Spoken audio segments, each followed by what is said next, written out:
Okay, let's back for the final question. That they mean to represent this game as matrix form, where two matrices corresponding to the two different choices that C can make. And A is a row player, while B is a column player. And do remember, this is by 3 games, what we do yesterday. The only thing difference here, we need to understand clearly how it should be played, how the tomato should be played. Example, first we need to know what is the achieved demand and what is the probability. From that we can times with 1 ringgit or 2 ringgit depending on the situation. So most of you get wrong here. Although all of you can manage to can arrange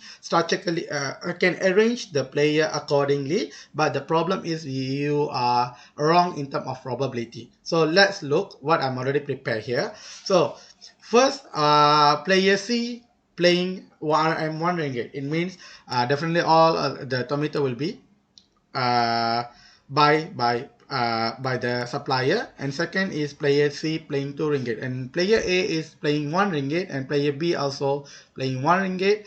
Let's look what will happen on this particular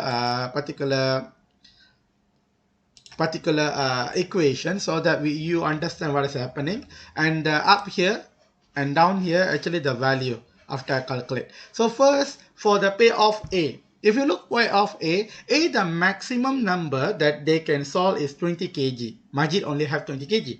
Correct or not? That's why. And if you calculate back, Majid have 20 kg, Kowalski got 40 kg, and Bielski got 20 kg. So total is 100 kg. So I know that if my tomato is cheaper, definitely my tomato will be sold first. So that's why I get 20 over 100 times 60. 60 is the total demand. So that's why I get 12. Payoff B, same thing, because Bielski also got the 20 kg, right? 20 over 100 times 60 equals to 12. And finally, for payoff C is what is the total that they have? They have 60 kg over 100 times 60 equals to 36. Because all is selling at 1 ringgit. Correct or not? That's why all of them will be sold, or most of them, all of the A and B tomato definitely will be sold, and the rest will be bought by seller C. No, bought from seller C. Then we do the same thing for the second column or second matrix. If you look here, player 1 still playing selling at 1 ringgit. Player C still playing and selling at 1 ringgit, but player 2 now move their position to selling at 2 ringgit. And do remember, the